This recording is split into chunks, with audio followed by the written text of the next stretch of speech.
이 시간 구원과 심판이라는 제목으로 말씀을 전하도록 하겠습니다. 우리 인사하겠습니다. 잘 오셨습니다. 예. 이 세상은 구원이라고 하는 가치와 심판이라는 엄중함에서 상당히 벗어난 세상입니다. 구원이라는 가치와 심판이라는 엄중함에 대한 고찰이 점점 줄어들고 있습니다. 그래서 전도가 잘 되지 않는 시대입니다. 사회 전반적인 인식구조 자체가 세속적으로 변하고 있습니다. 과거에도 세속적이었지만 더 세속화되어 가고 있습니다. 진지하게 진리를 탐구하거나 고뇌 속에서 인생을 돌아보고 자신의 영혼에 대해서 진지한 탐구가 상실된 시대입니다. 특히 오늘날 한국 사회는 더욱 그렇습니다. 우리나라는 지금 정치적으로 매우 혼란한 상황에 있습니다. 그래서 정치적 이슈 하나하나마다 진보와 보수가 날을 세우고 대립하고 있습니다. 경제적으로는 미국 트럼프 대통령의 겁박이 현실화되고 있습니다. 철강을 규제하겠다, 가전제품 규제하겠다, 그리고 자동차도 규제하겠다. 관세를 10% 올리겠다, 20% 올리겠다. 말이 많습니다. 진짜 그럴 것 같다라고 하는 것이 더 두렵다라고 경제 전문가들이 이야기하고 있습니다.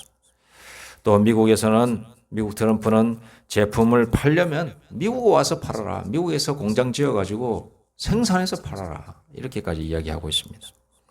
심각한 경제적 문제가 산처럼 다가오고 있습니다.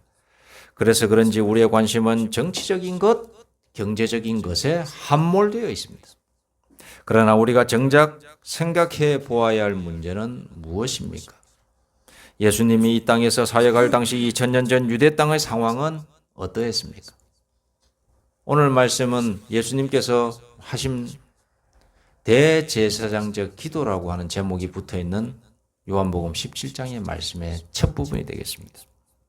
이때 이 당시 2000년 전의 유대 땅의 상황은 어땠습니까? 이 기도를 하실 당시의 상황. 2000년 전 유대 땅도 오늘날 상황과 별다를 것이 없었습니다. 어쩌면 더 심각하다 하겠습니다. 정치적으로 당시 유대는 북쪽과 남쪽으로 나뉘어져서 분봉왕들에 의해서 통치를 받고 있었습니다. 남쪽은 헤롯 빌립이 통치하고 있었고 북쪽 갈릴리를 중심으로 하여 그 위쪽 지방은 헤롯 안티파스가 로마에 의해서 분봉왕으로 세워져 지배하고 있었습니다. 그리고 유대 전체는 로마 총독 그 유명한 본디오 빌라도에 의해서 통치를 받고 있었던 시기였습니다. 경제적으로는 로마의 속국이자 피지배지였으므로 곡물과 세금이 부과되었습니다. 이중과세. 자신들의 분봉왕들에게 세금을 내고 또 로마에 또 세금을 내고 두 군데다 세금을 내야 했습니다. 일반 서민들의 생활은 넉넉할래야 넉넉할 수 없는 상황이었습니다. 정치적 경제적으로 절망의 시대. 오늘날과 비교할 수 없이 나빴던 정치적 경제적 시대를 살았던 유대 사람들입니다. 예수님 당시의 사람들입니다. 그러나 유대 사람들은 오늘날을 살아가고 있는 우리의 삶과는 우리와는 완전 달랐습니다. 그들의 마음이 달랐고 그들의 생각이 달랐고 그들의 기대가 달랐습니다. 왜냐하면 유대인들 대부분은 메시아를 기다리고 있었기 때문입니다. 메시아 사상이 그들의 생각과 마음에 자리 잡고 있었습니다. 메시아 사상은 유대인들이 생각하는 가장 아름답고 세상에서 빛이 났던 시대, 즉 다윗의 시대를 말하는 것인데 이 다윗의 시대가 회복되도록 새로운 군주가 이 세상에 나타날 것이라는 사상입니다. 그가 바로 메시아 구원자가 되겠습니다. 이 메시아는 세상적뿐만 아니라 세상적으로 부강시켜줄 뿐만 아니라 영적으로도 빛이 될 존재다라는 것입니다. 유대인들은 이런 메시아 사상을 대부분 간직함으로 당시 혼란한 정치적 경제적인 곤핍을 견뎌내고 있었던 것입니다. 최소한 유대인들에게는 영적인 것에 관심이 많았습니다. 최소한 유대인들만큼. 상황이 우리보다 더 심각함에도 불구하고 유대인들만큼은 우리와 다른 것이 뭐냐? 그들의 마음속에 영적인 것, 영혼적인 것에 관심이 대부분 많았어요. 그래서 예수님의 가르침이 그들에게 어필이 되었습니다. 흥미를 불러일으키기에 매우 적합했다 하겠습니다. 그러니 예수님의 가르침을 귀담아 듣게 되고 예수님의 말씀에 감화와 감동을 받는 사람들이 생겨나고 그 중에 성령의 인치심을 받는 은혜를 받는 사람들이 하나둘씩 늘어나게 되는 겁니다. 그래서 예수님의 제자가 되는 일이 역사가 일어나게 된 것입니다. 나아가 예수님을 믿게 되고 구원받게 되는 것입니다. 왜 예수님이 유대인으로 태어나야만 했는가라고 하는 그런 질문을 유튜브 보니까 던진 게 있더라고요. 그러면서 설명을 쭉쭉 하시는데 다른 의견들이 있을 수 있겠습니다. 여러 가지 의견이 있을 수 있겠습니다만 예수님이 왜 유대인으로 태어나실 수밖에 없는가? 이 메시아가 게르만 민족, 다른 민족도 많지 않습니까? 거기 태어나서 거기에서 구원자가 되어서 전 세계로 퍼져나갈 만도 한데 왜 유대인이냐? 그거는 하나님께서 유대인들의 그런 메시아 사상을 심어 놓으셨기 때문에 유일하게 이 메시아 사상을 가진 유대인들에게서 구원자가 태어날 수밖에 없는 구조가 되어 있는 겁니다. 여러분, 오늘을 살고 있는 우리들의 상황이 심각합니다. 이런 점에서 우리들의 상황이 매우 심각합니다. 정작 심각한 문제에는 관심이 없고 잠깐 지나가는 안개와도 같고 들의 꽃 같은 인생들의 세상 문제, 정치 문제, 경제 문제에만 골몰하고 있으니 심각하다 하는 겁니다.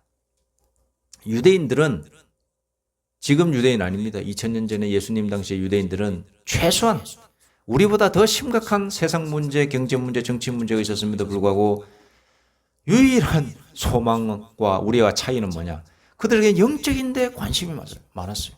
진리를 탐구하는 데 관심이 많았고 자기의 인생을 떠나서 육신의 인생을 떠나서 영혼의 문제를 어떻게 해결할 수 있을까에 대해서 관심이 많았다는 거예요.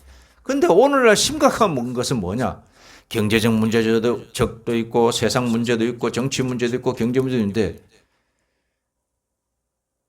거기에만 빠져가지고 함몰되어 있다는데 심각하다 이 말씀입니다. 우리에게 정작 중요한 것이 무엇입니까? 우리의 영혼의 구원의 문제입니다. 우리에게 정작 중요한 문제는 무엇입니까? 우리 영혼의 심판의 문제입니다. 이것만큼 중요한 게 없어요. 세상을 살아가면서 세상 문제, 정치 문제, 경제 문제 다 중요하지만 그런 문제는 어쩌면은 엉뚱한 문제예요. 엉뚱한 문제. 수능을 보는 수험생이 시험에 나오는 시험 공부 안 하고 벽돌 쌓는 거 배우는 거. 벽돌 쌓는 거 조적 기술이라고 해요. 조적 기술 배우는 거. 아니면 벽에다가 시멘트 바르는 거 배우는 거. 미장 기술이라고 해요. 미장 기술 배우는 거. 여러분, 수능을 보는 수험생이 조적 기술 배우고 있고 미장 기술 배우고 있는 거. 배우면 그거 배운다고 해서 수능에 나옵니까? 안 나오죠. 지금 이 세상이 바로 그렇다는 겁니다. 진짜 중요한 거. 자신의 구원의 문제, 심판의 문제. 이거는 쫙 제껴놓고 엉뚱한 짓 하고 있는 거예요. 이 세상 사람들이. 수능생이 조적기술, 미장기술 배우고 있는 거나 똑같은 거예요. 세상살이 문제, 경제 문제 중요하죠. 우리가 육신을 가지고 이 세상을 살기 때문에 중요하지만 이 육신을 가지고 있으면서 제1원칙으로서 해결해야 될 문제는 우리 구원의 문제, 영혼의 구원의 문제이고 우리 영혼의 심판의 문제를 먼저 해결하고 나서 세상 문제 골몰하고 정치 문제 골몰하고 경제 문제 골몰해야 되는 겁니다. 이게 앞뒤가 바뀌면 안 되는데 지금은 완전히 바뀌어 있습니다. 그래서 심각하다 하는 것입니다. 여러분, 구원 받으셨습니까? 죽으면 하나님의 심판대 앞에 설 것인데 하나님의 심판대 앞에서 구원받을 신앙 고백을 가지고 계십니까? 죽으면 하나님의 심판대 앞에서 쭉 줄을 서가지고 한 사람씩 하나님 앞에서 심판을 받게 될 것인데 그 높으신 보좌 앞에서 너는 구원받을 만한 이유를 대라 이렇게 했을 때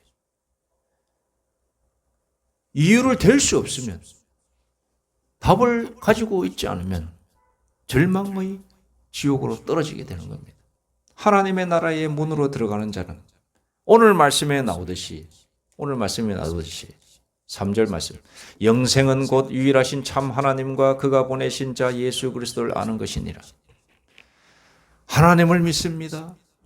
하나님의 아들 예수 그리스도가 하나님께로 인도하는 유일한 중보자이심을 유일한 길임임을 저는 믿습니다라고 죽기 전에 안 믿은 사람은 거기에서 고백해봤자 거짓으로 얘기하기 때문에 죽기 전에 살아있을 때 신앙 고백을 한 것만이 유효한 겁니다. 성경의 쭉 내용을 읽어보면 죽어서는 아무리 고백해도 소용없는 것으로 나옵니다. 죽은 부자가 나사로를 보면서 나를 구원해달라고 하지만 못 구원해주잖아요. 내가 잘못했다. 내가 살아있을 때 잘못 생각했다. 내 지금 살아있는 지금 육신을 가지고 있는 내 형제들한테 좀 알려줘서 그렇게 살지 마라 해줘라.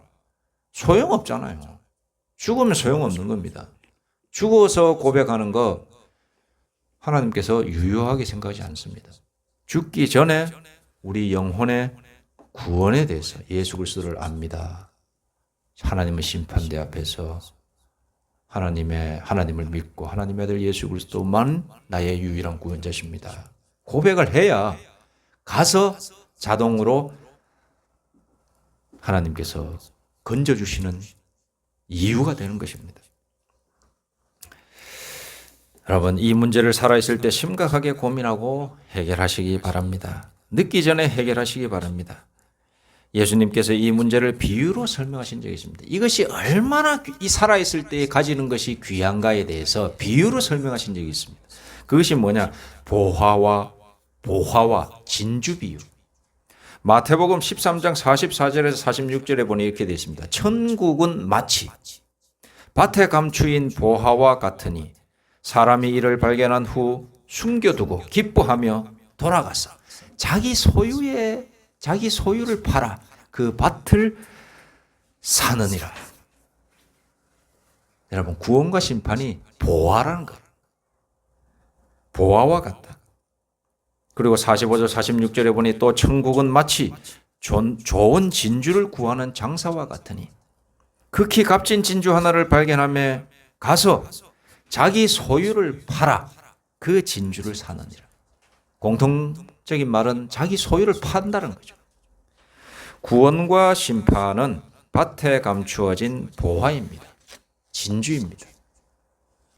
예수님께서 너희의 보화와 진주가 뭐냐? 돈 1억, 10억, 100억을 가지는 게 진주와 보화로만 생각하는데 그게 아니라 구원과 심판에 대해서 너희가 확실하게 아는 것. 이게 바로 진주요 보화다. 이렇게 말씀하고 계십니다. 그래서 너희가 이것을 구하기 위해서는 어떻게 되냐? 너희의 소유를 팔아라.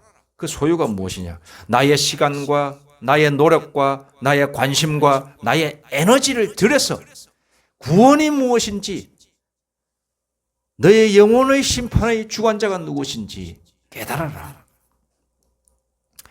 이렇게 말씀하고 계십니다. 세상에서 가장 먼저 해야 할 문제입니다. 맨날 며칠 몇 년이 걸려도 괜찮습니다. 왜냐하면 우리는 구원을 받아야 하며 심판에서 건짐받아야 되기 때문에. 이 문제 해결하지 않고서는 인생 살면 헛사는 겁니다. 여러분, 죽어서 우리가 하나님 앞에 심판대 앞에 다 서게 될 것입니다. 우리가 구원받는 길, 우리가 심판에서 건짐받는 길은 오늘 말씀을 통하여서 마무리하고자 합니다. 예수께서 이 말씀을 하시고 눈을 들어 하늘을 우러러 이르시되 아버지여 때가 이르렀사오니 아들을 영화롭게 하사 아들로 아버지를 영화롭게 하옵소서. 아버지께서 아들에게 주신 모든 사람에게 영생을 주게 하시려고 만민을 다스리는 권세를 아들에게 주셨음이로소이다. 영생은 곧 3절 말씀 다 함께 하겠습니다. 시작. 영생은 곧 유일하신 참 하나님과 그가 보내신 자 예수 그리스도를 아는 것이니이다. 아멘. 구원과 우리가 구원받는 길, 하나님의 심판대 앞에서 건짐받는 길은 하나님과 그의 보내신 자 예수 그리스도를 아는 것은 깊이 있게 체험하고 만났다는 겁니다. 예수님을 만나시고 깨달은 자가 이런 하나님의 구원과 심판에서 건짐 받는다는 사실을 아시고 오늘을 살아가시는 우리 저와 우리 모두가 되기를 간절히 소망합니다. 기도드리겠습니다. 하나님 아버지, 하나님을 알게 하여 주시니 감사합니다. 그리고 하나님께서 보내신 자 예수 그리스도가 우리의 유일한 구원자이심을 믿게 하여 주시니 감사합니다. 이 믿음은 인간의 생각이나 이성에서 온 것이 아니라 오직 하나님의 거룩한 영 성령의 인치심을 받은 자만이 깨닫는 귀한 영적인 지식인 줄로 믿습니다. 하나님, 이 귀한 은혜 잃어버리지 않게 하여 주시고 떠나지 않게 하여 주시고 죽는 그날까지 고백하게 하여 주시옵소서. 예수님의 이름으로 기도드립니다. 아멘.